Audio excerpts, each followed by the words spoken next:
من شهد منكم الشهر فليصمه ومن كان مريضا أو على سفر فعدة من أيام أخر رب اشرح لي صدري ويسر لي أمري واحلل عقدة من لساني يفقه قولي آمين يا رب العالمين. Today inshallah I'll talk to you about the next phrase in the ayah of Ramadan. Allah Azza wa Jal briefly translated says, then whoever of you witnesses the month, then he or she should fast the entirety of it. And whoever has been sick or were to be sick or was traveling, then they can make it up in other days. That's the basic phrase is whoever gets to witness the month should fast it. It's interesting that, again, the principle in Arabic, خَيْرُ الْكَلَامِ مَا قَلَّ وَدَلَّ, the best way to communicate something is to say the least words. فَصُومُوا فِيهِ, it's fast in it. That's it. فَمَنْ شَهِدَ مِنْكُمُ الشَّهْرَ فَلْيَصُمْهُ, then whoever of you gets to witness the month, then they should fast it. Is a very long way of saying the same thing, fast in it. He's already talked about the month of Ramadan. He said, شَهْرُ رَمَضَانَ الَّذِي أُنزِلَ فِيهِ الْقُرْآنِ فَصُومُوا. فَصُومُوا فِيهِ, that's it. Or فَصُومُوهُ even. فَلْيَصُمْهُ. Well, the entire long phrase. Why? Because now, because no word in Quran is extra, Allah mentions the word shahr again. It started with شهر رمضان فَمَنْ شَهِدَ مِنْكُمْ الشَّهْرَ ثَانِيَةً. He mentions the same word again. Why? Because he's emphasizing the importance of this month twice over, within the same ayah. There are some concepts in the Quran that Allah Azza wa Jal will describe multiple times in the same ayah. Like, يَا أَيُّهَا الَّذِينَ آمَنُوا اتَّقُوا اللَّهِ. And then by the end of that ayah, once again, وَاتَّقُوا اللَّهَ الَّذِي تَسَاءَلُونَ يَا أَيُّهَا النَّاسِ اتَّقُوا رَبَّكُمْ.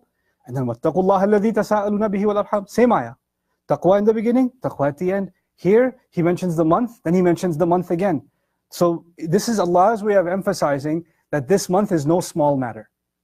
And that this month should never be disassociated from its purpose. And its purpose is, well, as a result of Quran being Huda Linnas and Bayyinatin min al-Huda and Al-Furqan, those three things, then as a result of those three gifts that Allah has given you, then as a result, whoever of you is fortunate enough to witness this month, it is as though they are witnessing the commemoration of the Quran itself, then they should celebrate that by fasting. Now we think of Eid as celebration. But actually, before we think of Eid as celebration, you have to understand fasting itself is celebration. Fasting is Allah's way of teaching us how to celebrate the coming of the Quran. The coming of the Quran. It's remarkable. And, it's going to take a few sessions to help really understand the spirit of fasting. What is it that Allah Azza wa Jalla is communicating when He taught us the connection between fasting and Quran?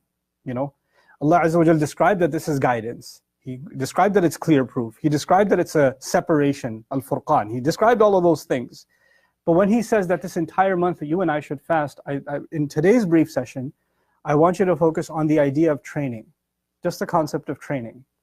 In any serious qualification, if somebody wants to become a police officer, somebody wants to join the military, somebody wants to become a medical doctor, somebody wants to become an accountant, any one of those fields requires what?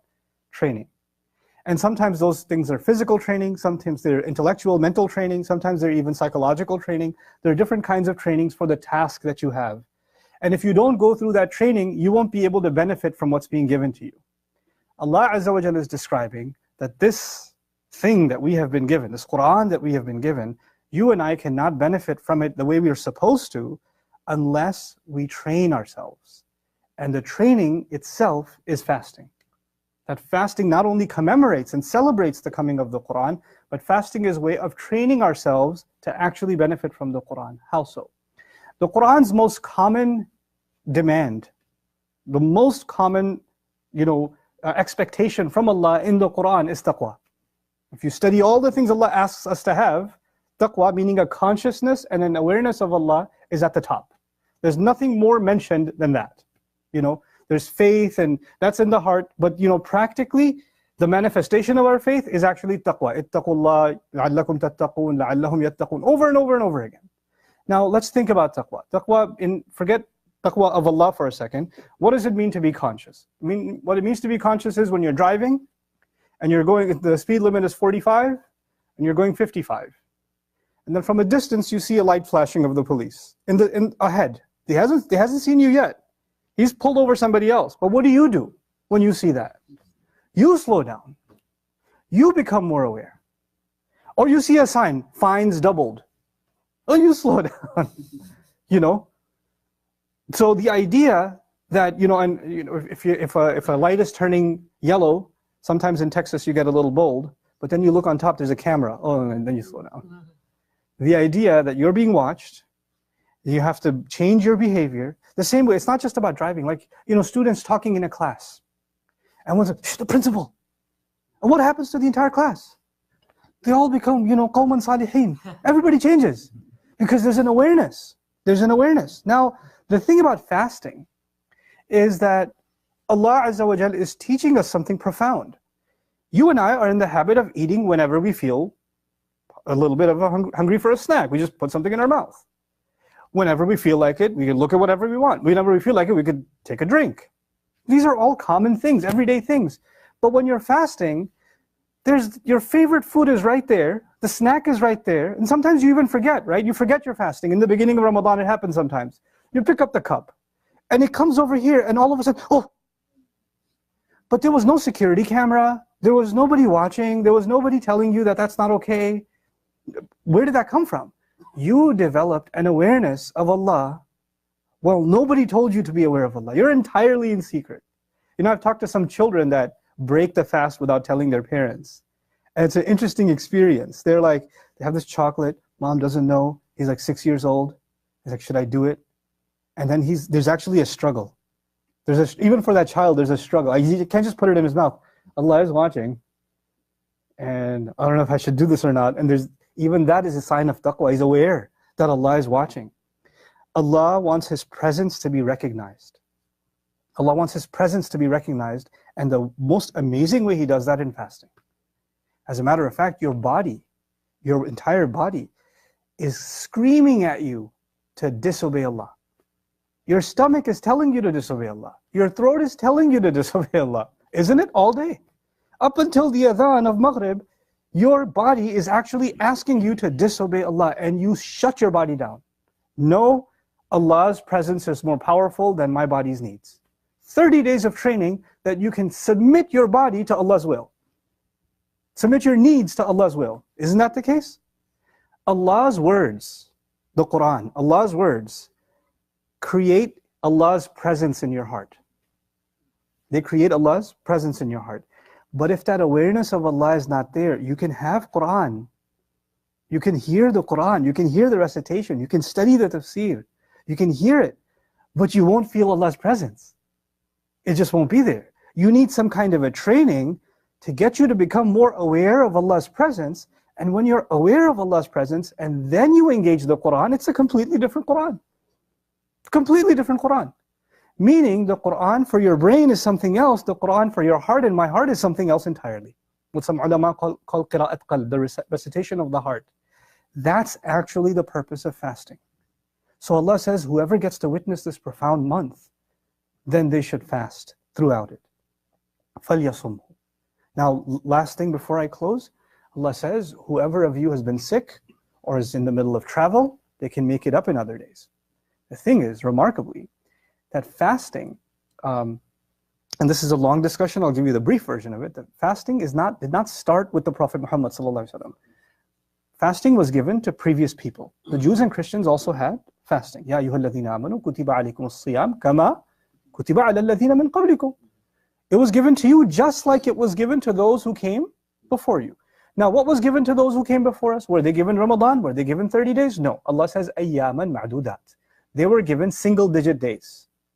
They were given single-digit days, less than 10. Some say 9. Middle of the month, some of the days, like Ashura, things like that. They were not given 30 days in a row like us. Then what used to be the law is فَمَنْ كَانَ مِنْكُمْ مَرِيضًا أَوْ عَلَى سَفَرٍ فَعِدَّةٌ مِنْ أَيَّامٍ أُخَرَ وَعَلَى الَّذِينَ يُطِيقُونَهُ فِدْيَةٌ طَعَامُ مِسْكِينٍ وَمَنْ تَطَوَّعَ خَيْرًا فَهُوَ خَيْرٌ لَهُ وَأَنْ تَصُومُوا خَيْرٌ لَكُمْ إِن كُنْتُمْ تَعْلَمُونَ هذا ما كان قبل رمضان. Meaning, if you missed a fast, you can make it up, or you can feed a poor person. Allah gave that option. You can feed a poor person. And whoever wants to volunteer, meaning they feed a poor person and they want to make it up also, good for them. So basically, if you missed a fast because of travel or because you were sick, then you had two options. You could make it up, or you could feed ta'am miskin. You could feed a poor person, right? You could feed a helpless person, a needy person. When Ramadan came, there's only one option. There used to be two options. Ramadan came and Allah made it how many? One option is what? If you miss it, make it up. If you miss it, make it up. There's no more what? Feeding of. Now, you could think this became harder. Because, first of all, there didn't used to be 30 days. It used to be ma'dudat, few days. That was easier. Then on top of that, Allah made it instead of two ways to get, out of the obligation, only one way to get out of the obligation, and the harder one, which is to make it up. But then remarkably, Allah, which I'll explain in the next session, Allah says He wants ease for you. He doesn't want difficulty. يُرِيدُ اللَّهُ بِكُمُ الْيُسْرَ وَلَا يُرِيدُ بِكُمْ الْعُسْرَ. He wants ease and not difficulty. First of all, He made things harder. And then He says, by the way, I want things to be easy. Remarkable. The thing to remember here is that Allah Azza wa Jal wants our life to be easy. Quran will make your life easy. And Quran will not make your life easy and my life easy if the training is not complete. And so Allah removed the option that gets you to skip a few days of the course. You have to make it up. You have to, obviously exceptions for the sick and all this other stuff. That's for the terminally ill or for the chronically diseased. Those are different fatwa. But generally speaking, Allah wants to emphasize that you should complete the full count of the days. Those 30 days are critical because that's part of your training to really internalize the Quran. That's what Quran is supposed to do. That's what you and I are supposed to do in the month of Ramadan. One last thing, and I'll wrap this up. There are three things when the Prophet moved to Medina, sallallahu alaihi wasallam, that are very important. And two of them I'll tell you now. The Qibla changed. So the Muslims used to pray towards Jerusalem, and now they're praying towards Mecca. When they were praying towards Jerusalem, Jews believed that He is is the same revelation as what was given to us. We're still okay. But now the capital of Islam changed. The capital went from Jerusalem to what? Mecca. This means this is a new nation. They have a new capital. Like a nation has a capital, right?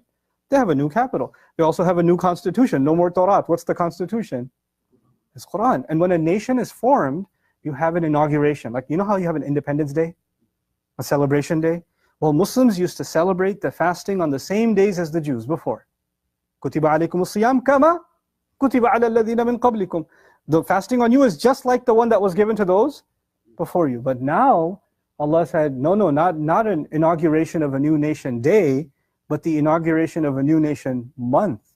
The month of Ramadan in its entirety gets to be celebrated. Actually, the month of Ramadan is a clear indication that now we are an ummah by ourselves. We are a separate ummah. Up until now, Allah was talking to them, Ya Bani Israel, Ya Bani Israel, Aminu, La takunu awwala kafir. But then in this surah, Allah told us, He has made you an ummah.